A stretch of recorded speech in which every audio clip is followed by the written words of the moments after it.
Welcome back, Mike. Hey, Panda, how are you? I'm good. How you doing? Good, good. That interview you did with Peter Chen, wow, it was a long interview. Yeah, man. Yeah, I 3 owe hours. you guys. You guys gave me a lot of time, a lot of information, man.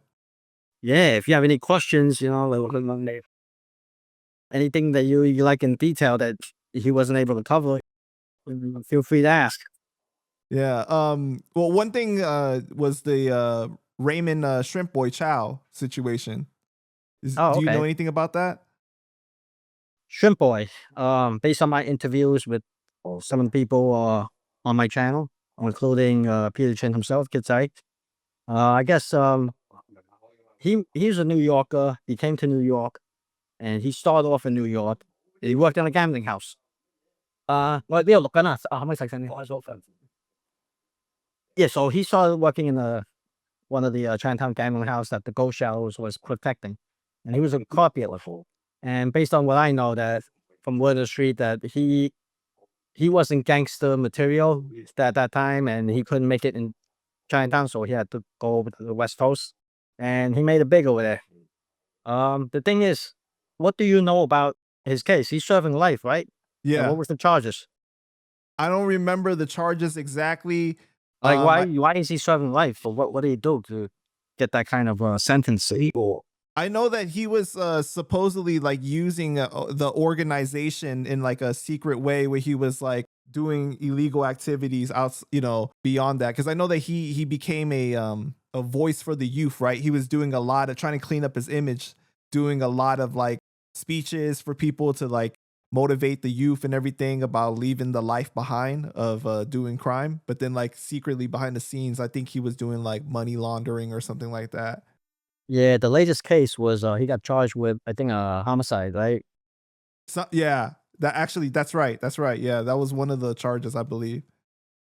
And I'm wondering, was there a witness? I mean, from what I understand, there's no witness. There's no like DNA evidence. There's no cameras. Um, how do you get charged for that? That's what I'm wondering. There's no smoking gun. No gun recovered. So do you think that it's actually the FBI like planting something on him or something like that? No, I'm not saying that. I'm just wondering how he got charged with that murder. If there were no witnesses, no cameras, no gun recovered, no confession, I mean, how do you get charged for that? I'm not familiar with the case, but based on what I saw on YouTube and the newspapers, he got hit with a murder charge. Yeah, I do see it here. It's on Alan Luang. Like they said, it was like Godfather style. Basically, it was a cold-blooded style hit. Yeah, but did he actually pull the trigger? That's the thing. Or did he order the I don't think that he pulled the trigger. I think they're saying that he ordered the hit.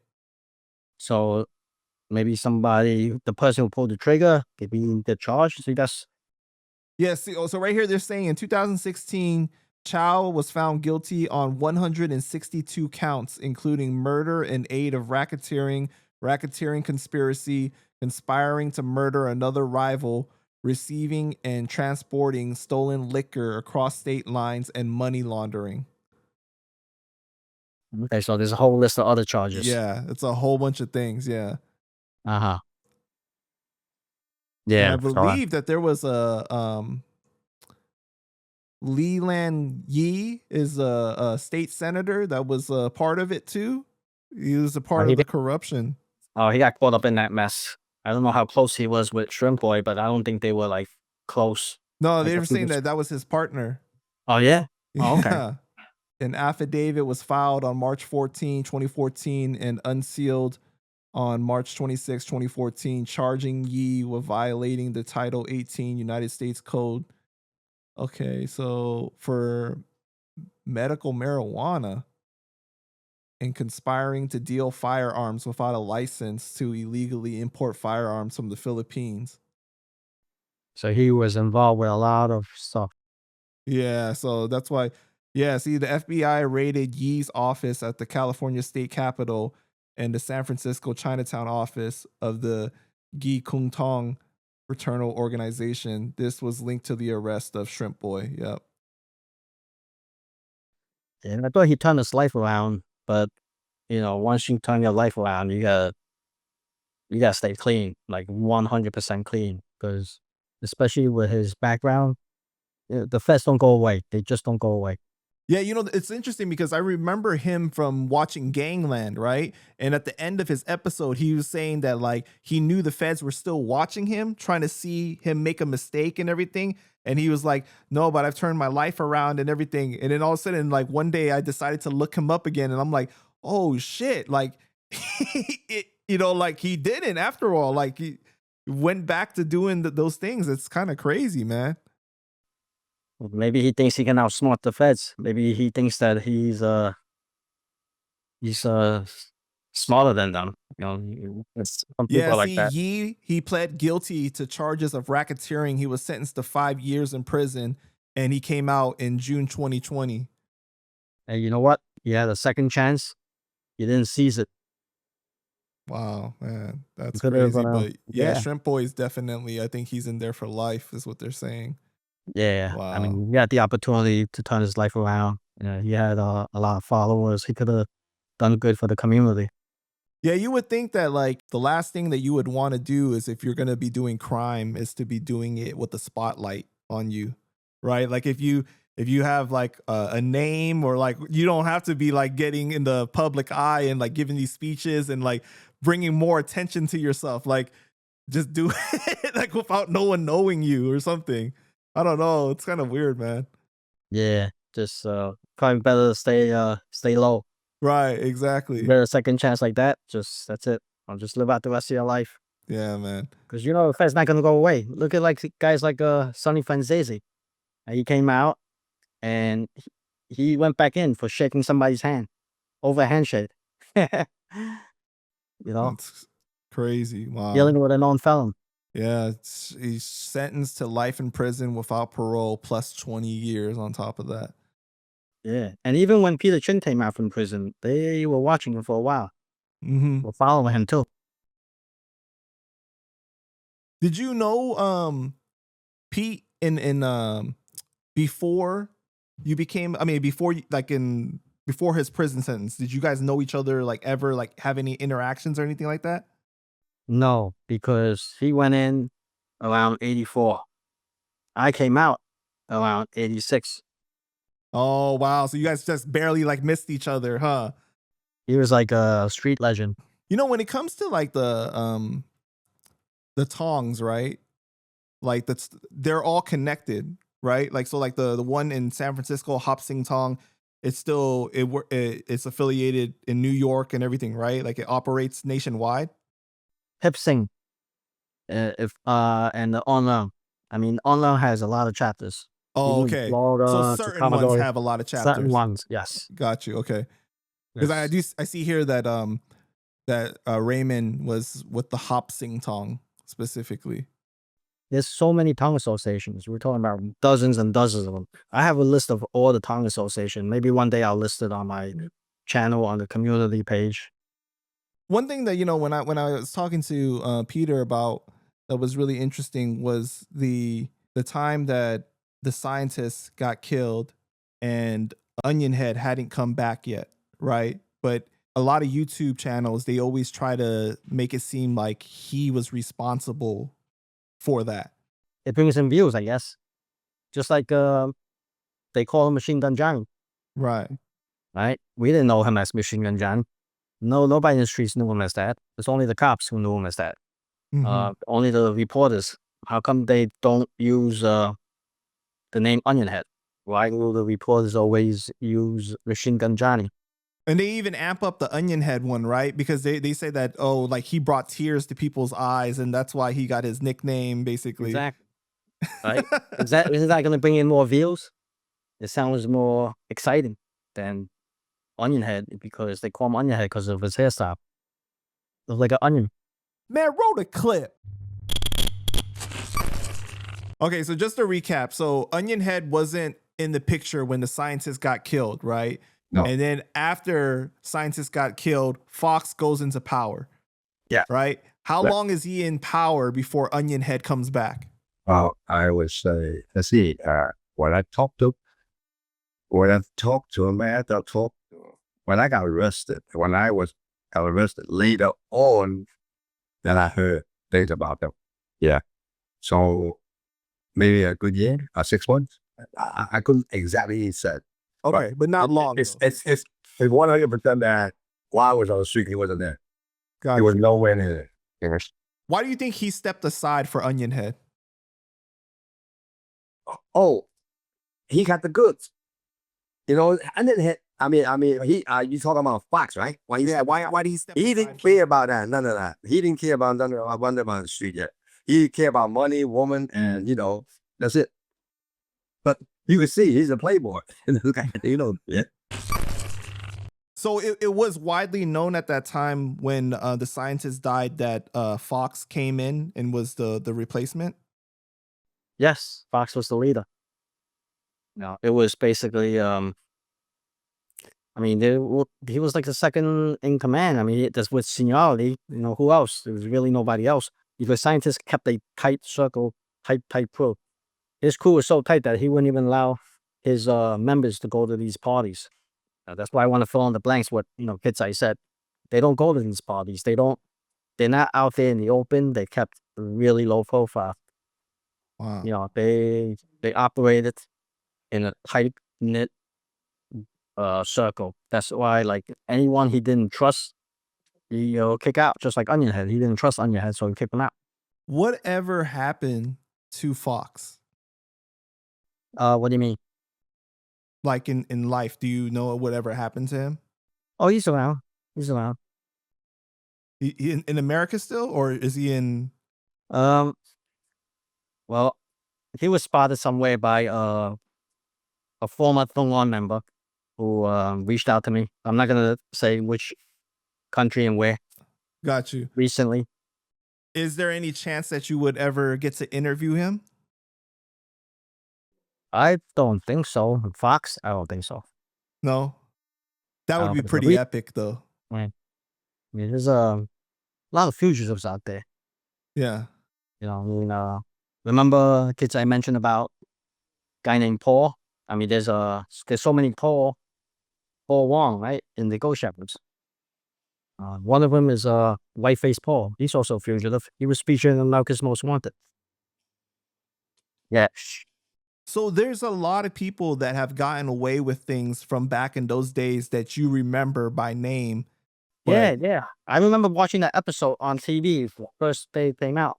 It was if you look up America's Most Wanted, it's the same episode as the Castellano shooting. Paul Castellano. Mm-hmm. They featured him, and also I believe Taiwanese boy was also featured in that episode, if I'm not mistaken. I always wanted to ask you this. So what kind of conflict did you experience when you were a detective, if any? As far as what? Just in general of being one. Like, did you ever struggle with anything as far as like, internally, how you felt about maybe the way things operated? I mean, there's some things I don't approve of.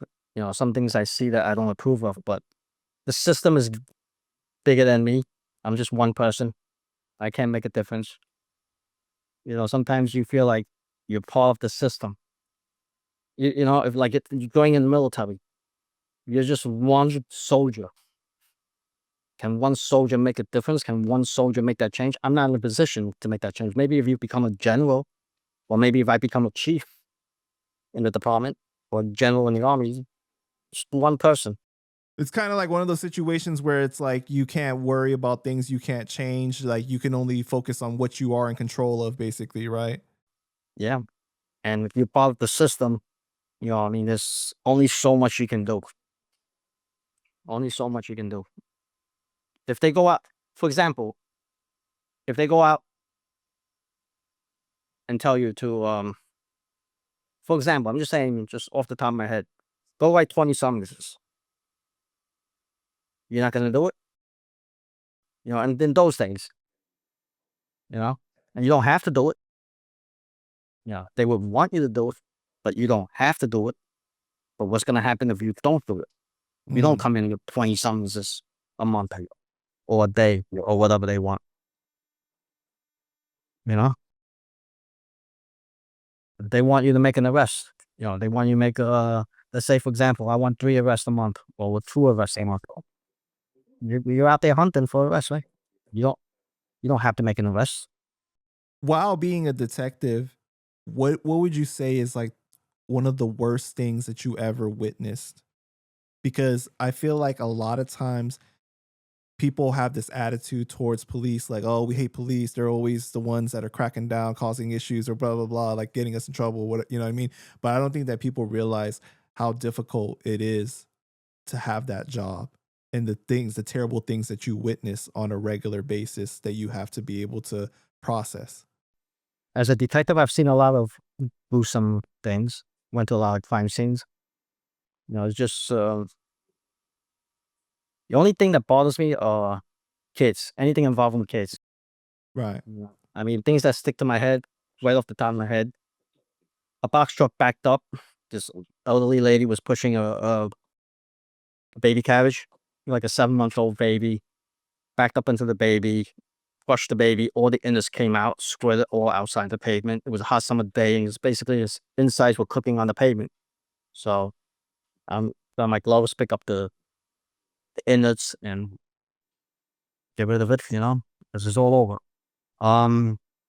It was a 8-year-old kid or a 7-year-old girl that got hung. She was playing in the closet, hide and seek, fell off and hung herself on the bar. And that was another scene. And this 12-year-old boy, I believe, he was stuck inside how the Chinese people, they always put the stainless steel gates in the window, and there was a fire.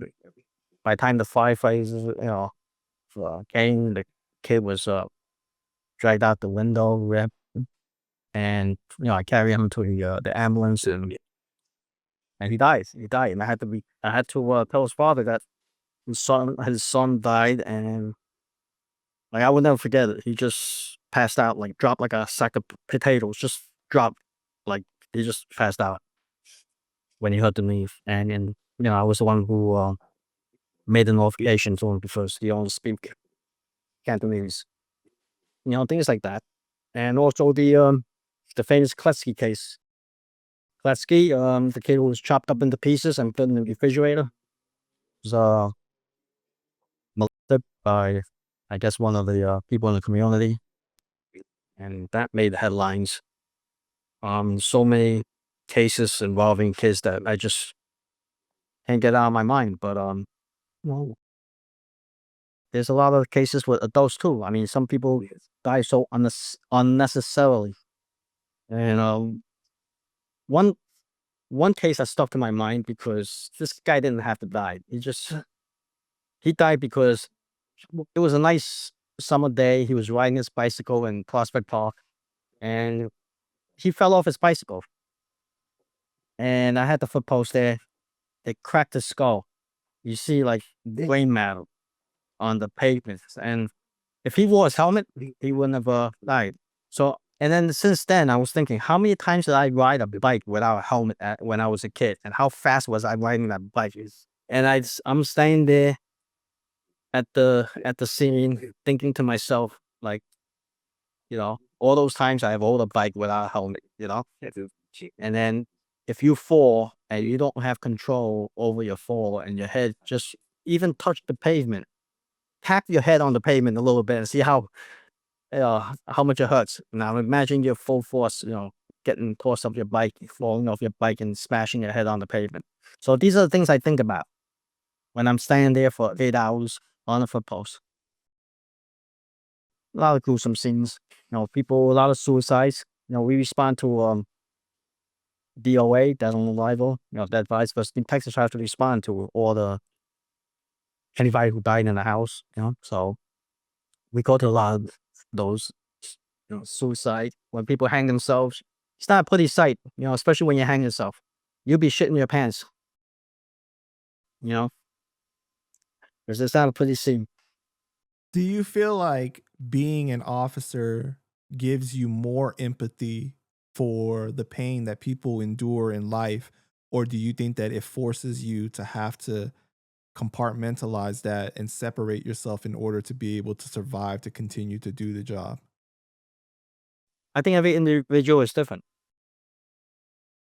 If you, for me, doesn't bother me. I don't know them. I feel bad. I mean, it doesn't bother me because if it bothered me, my life would be a wreck. Mm. You know what I'm saying? I don't know why, because maybe I don't compartmentalize it. Maybe I don't bring it home with me. Maybe like after I see it, because I see it day in and day out. Think about it. Every week you see a dead body. How would have? I mean, you know how many detectives would commit suicide if it bothered them? I'm gonna tell you honestly, like it doesn't bother me. I could lie and say, "Oh, I feel so bad. I want to cry for them," but you know what? If it bothers me, then I would be a mess. Don't you think? Yeah. Don't you think? Yeah, absolutely. Because in a way, you know, like you see a lot of like you read a lot of things in the news or you watch a lot of videos, people dying, right? Is it gonna bother you if it's not you or your loved ones? I mean, there's over 1 million people who died in Russia, right? Russian-Ukraine war, right? Every one of those soldiers have a mom, have a family, have a dad, right? Right. And then all those people die in Ukraine. Same thing. Every one of them have a family. Is it bothering you that every day somebody's dying over there? Yeah, but I guess like you're not seeing it up close though. It's a little different from when you're like having to be in the actual vicinity of seeing it like within feet of you and You doing know, work that deals with it though. I work with people who served the Vietnam War and they were able to deal with it. But then there was some who weren't able to deal with it and went to alcohol and drugs. Remember, my when I started my car service business, we read my book. It was around 1990. And the people who worked for me were in their 40s, 50s, the drivers. They served in that war. They saw a lot of atrocities. They killed a lot of people. Yeah. And they they lived through it. Some people didn't. Some people, when they came back from that war, these American soldiers, they turned to drugs, they committed suicide, they had PTSD, and they were a mess. So it all Do depends. you think that you have PTSD? I don't know. I don't know. It depends, like what I'm exposed to. Like maybe, you know what? I don't know. It's hard to say because sometimes I get like my heart would race when I think of certain things. Triggered? You get triggered a little bit by certain things? Yeah, yeah, you know.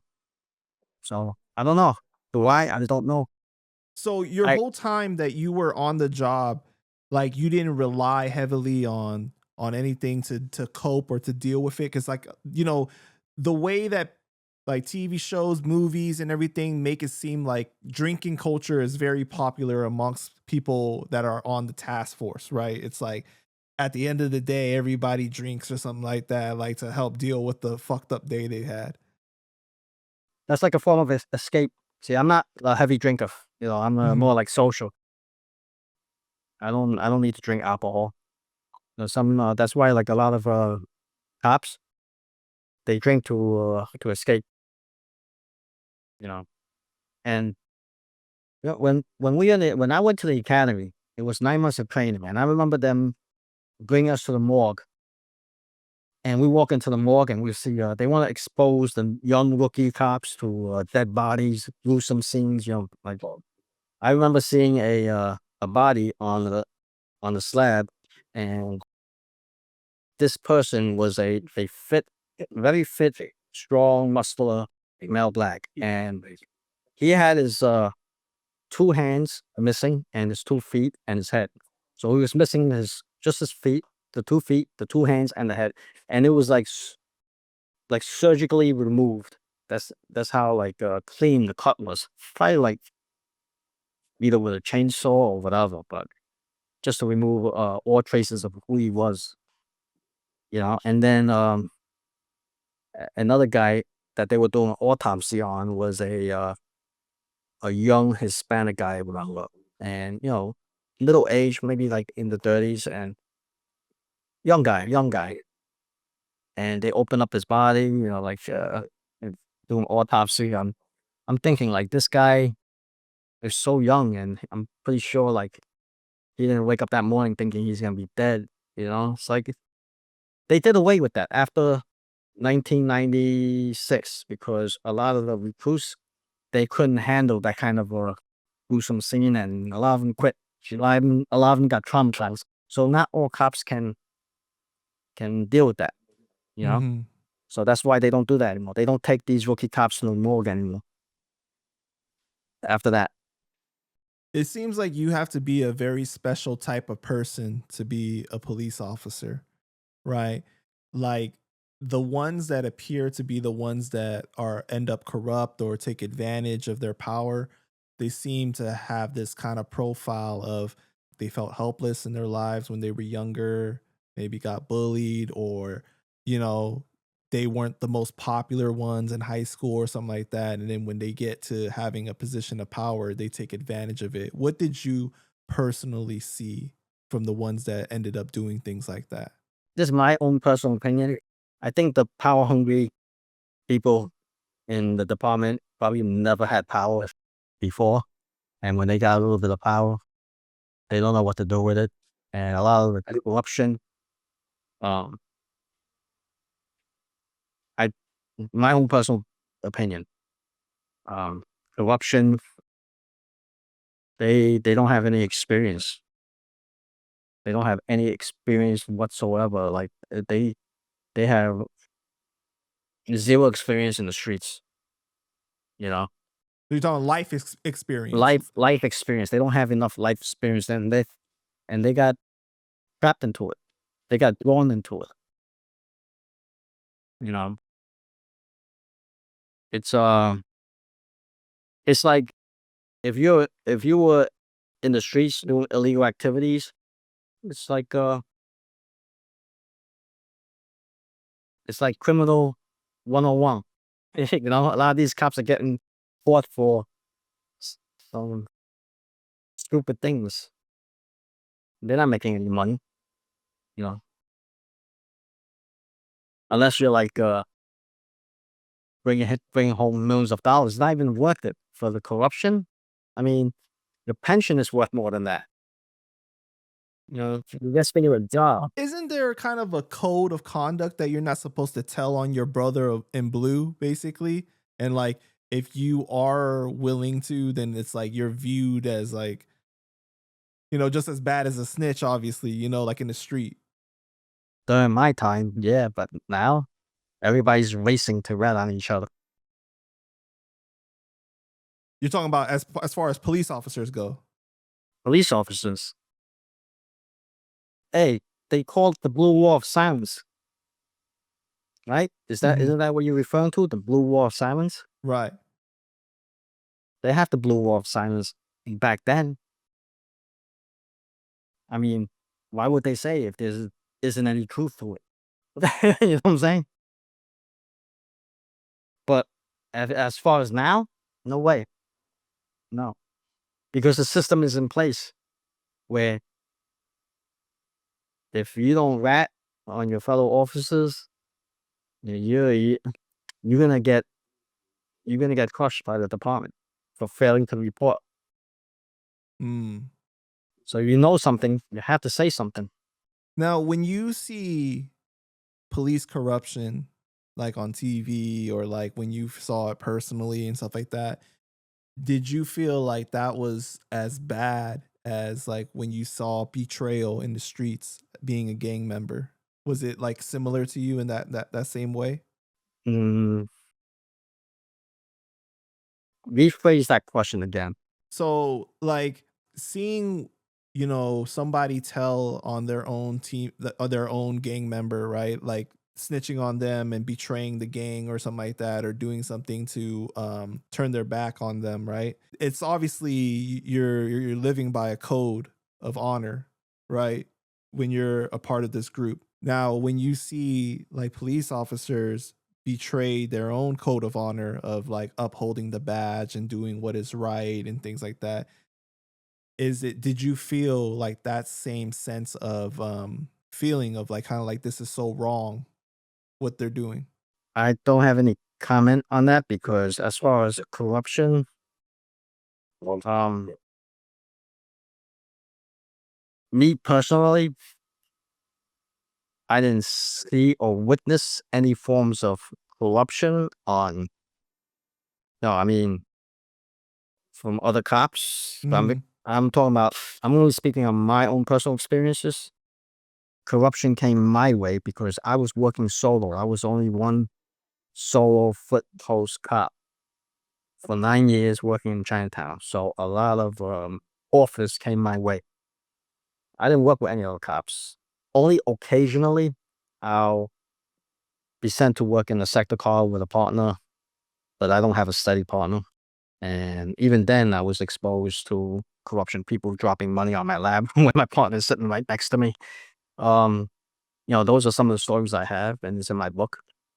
But as far as me witnessing other cops who are corrupt, I gotta say 99.9% of the people in the department, they're not corrupt. It's just they only like to present those stories on TV and the news, and there's only a small fraction of those people, who ruin it for the rest.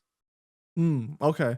So you think that it's misrepresented in the news? Absolutely, absolutely.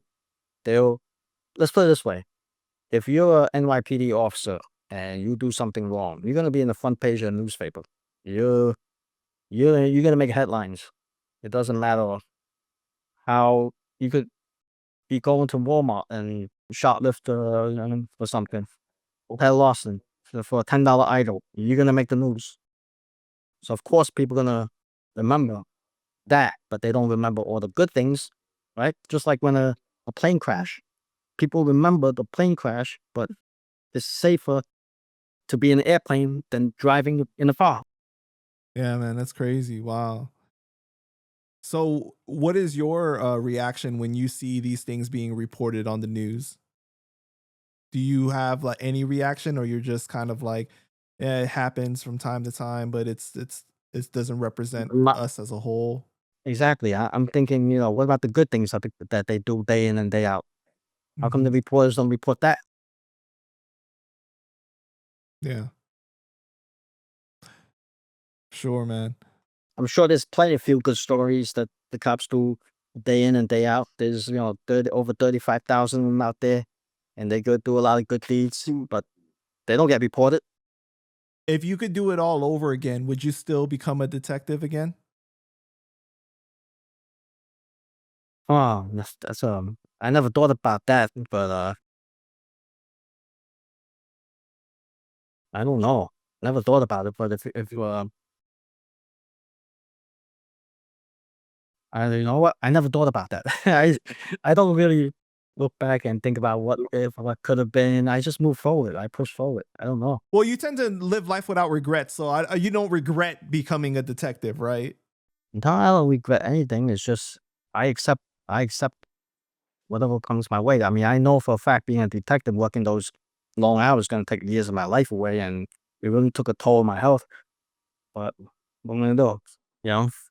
Do you think that I don't know. are you proud of the work that you did and you feel like you really made a difference in, the world?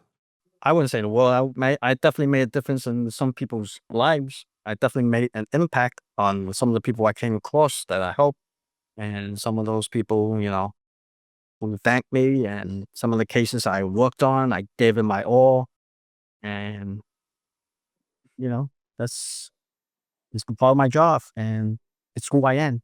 You know, It's what I would do for, anybody. It not anybody. It all depends how you treat me. Mm-hmm. I give the same energy back to you.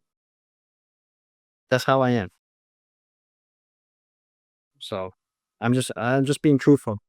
Did you ever know about his business dealings on the East Coast after he had already was pretty successful in San Francisco? No, no. Don't know too much. But there's guys on my channel who do mention about him. I believe in one of the episodes. Who had dealings with him? I think it was Kenny Wong. Kenny. Oh, okay. Nice. Yeah. Yeah. Did you know about that story with Kenny's dad that Peter talked about? Yes, I do. Yeah. And based on everyone I spoke to, the interviews, Peter Chin didn't do it. Yeah. Definitely not him. I feel like Peter, like the way that he comes across is he's very honest. So it's like if he did something, even if it was wrong, he'll admit to it. If he didn't do something and he gets credit for it, he still doesn't want the credit. Like he just wants the truth to be told. That's the way it comes across. Exactly.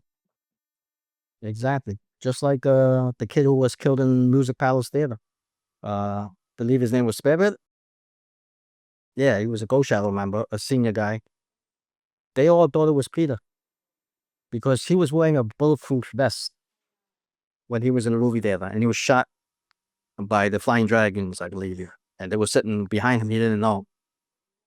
And it was only like a week or a few days prior that Peter mentioned something out of coincidence that he said that doesn't matter whether you have a bulletproof vest on or not. A couple to the head will finish it, and then just so happened Spirit got killed with a couple to the head and wearing a bulletproof vest. So word on the street was like, okay, he did it. But, to this day, a lot of the people really thought he did it, just like Onion Head. Onion Head thought that, Peter shot him because he had that reputation. There's two Peters, one Peter in the Flying Dragons who had that reputation, and the Peter in the Ghost Shadows. So you got Peter Eng in the Flying Dragon and Peter Chin in the Ghost Shadows who had the reputation at that time. So they all thought the shooters were either the Flying Dragons, Peter Eng, or Peter Chin in the Ghost Shadows. Just so that we can give the people a more clear timeline, what years was it in specifically that the Ghost Shadows and the Flying Dragons were at the height of their war against each other? I would say the time when Peter Chin saw Peter Eng right there by City Hall, and they were looking at each other eye to eye from across the street, and they were getting ready to pull the gun. They were debating on whether to pull the gun and shoot or not, but it was so crowded over there in City Hall, and that was the time when he was under the scientists. He was with the scientists. So you're talking about the 70s or the early 80s, late 70s, early 80s, because that was the time when the scientists and Peter Eng killed the two Korean kids in the bowling alley. Right?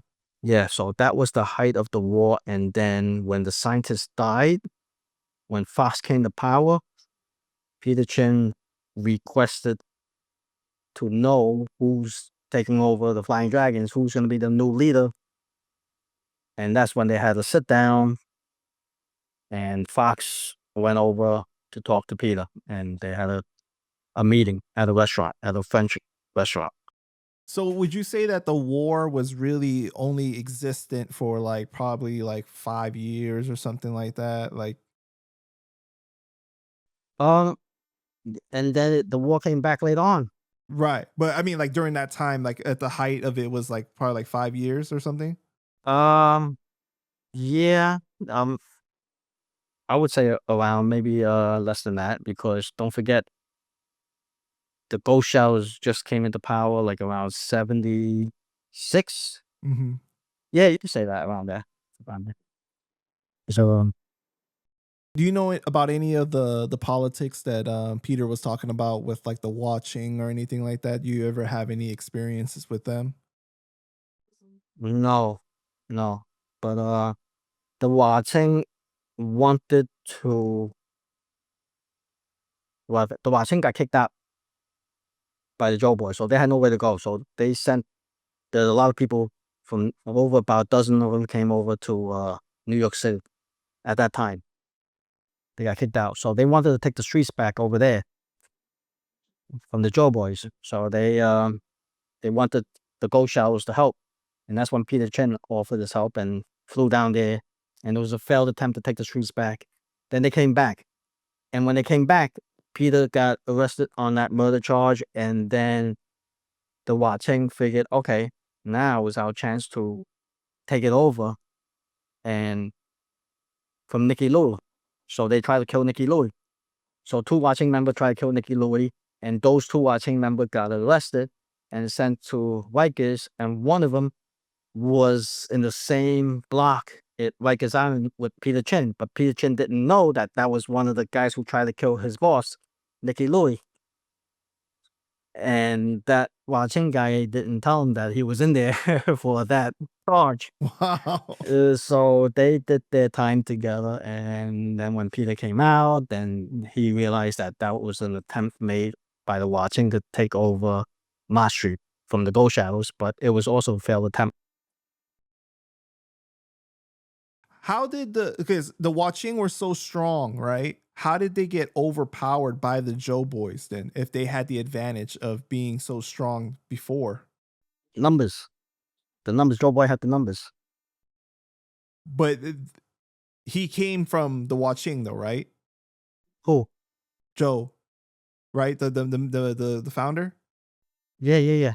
Yeah, he came from the Watching, right? So wouldn't the Watching already have more numbers? Like how did he recruit so many people so fast to overtake the Watching? Well, that's a West Coast thing, all right? From what I understand, the Joe Boys branched off from them, so they knew the inner workings of the Watching. Oh, I guess you're And right. So there's yeah, the advantage right there. yeah. So they and also a lot of Watching went to prison, so they were at a disadvantage. And then I guess the Joe Boys grew pretty quickly. Mhm. Yeah. You have any experiences with the Triads? Experience with Triads. Yeah. You should do an interview with Big Head. He's a Triad member and he's a Dongwon member. So I he's would a love to Chinatown gang interview him member and too. a Triad member. Yeah. Maybe one day you should interview Big Head. Yeah, I would love to do that. But your personal experiences, like whether it was as a detective or a gang member in the streets, did you have many interactions? My uncle was a Triad member, 14K, one of the original members from Wow. from the early 60s, maybe even the 50s. Yeah, long time. And this was the uncle that was telling you about the bullet holes in the street and how like to stay away from the guys? No. This is my uncle from my father's side. I, you know what? I wrote 2 chapters about him in my book, but it's just too many stories that they edited out. So one day maybe I'll talk about on my channel. He's got some stories. Yeah.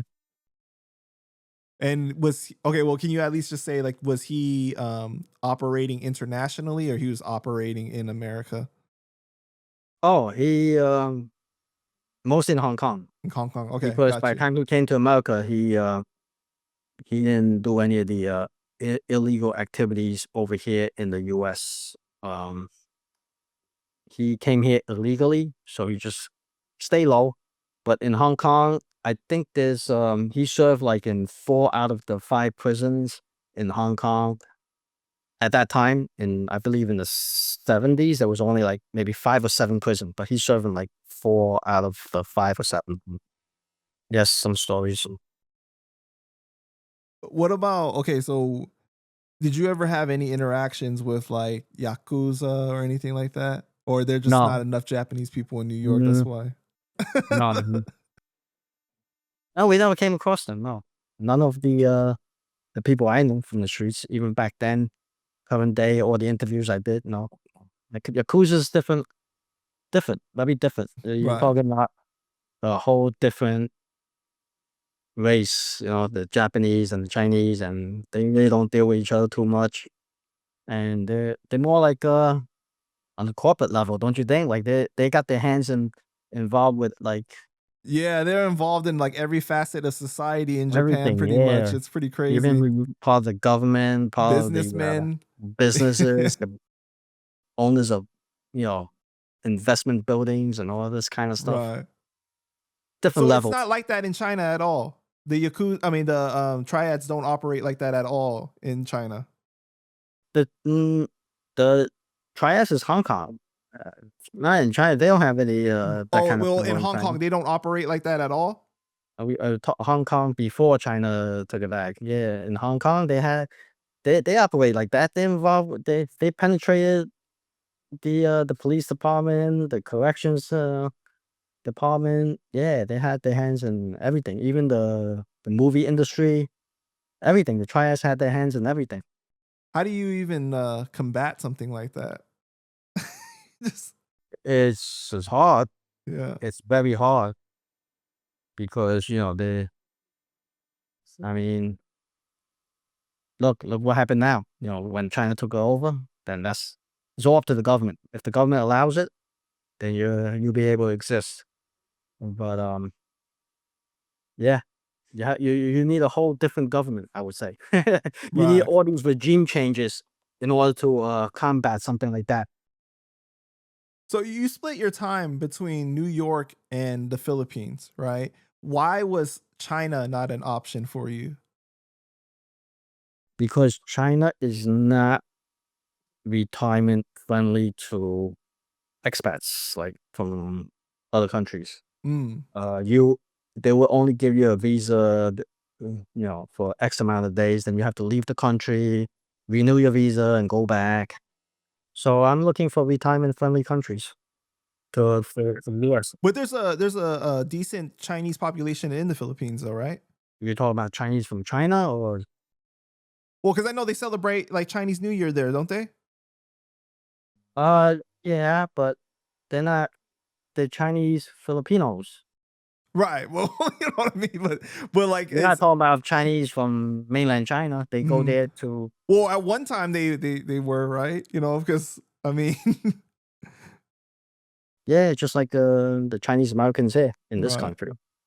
Yeah, we're Americans, we're Chinese, but we are Americans. So we do celebrate Chinese New Year here in the US as well. Well, what was it like for you interacting with the population there? I love it. Yeah, everyone's so friendly. Yeah. And yeah, the weather's nice. And what's there to complain? It's really nice there. Yeah. Yeah. There's only a couple of countries that caters to retirees. It's just a handful as far as the visa is concerned, because the most important thing is the visa. Yeah, for sure. All right, Mike. I just want to thank you again for your time, man. Is there anything else you want to say to the people? That's it. Thanks for having me back. And again, hopefully we get to finish the interview, part 2 with Kids-Eye. Yeah, absolutely. How's he doing, by the way? You guys just hanging out right now? Yeah. It's the weekend, so Yeah. we have some free time. Just hanging out today. Yeah. Okay. We spent 3 hours with you already, so. Right. Yeah. All right. Thank him for me. All right, Mike. And I thank you for your time. You got it. Thank you, Panda. All right. Take care.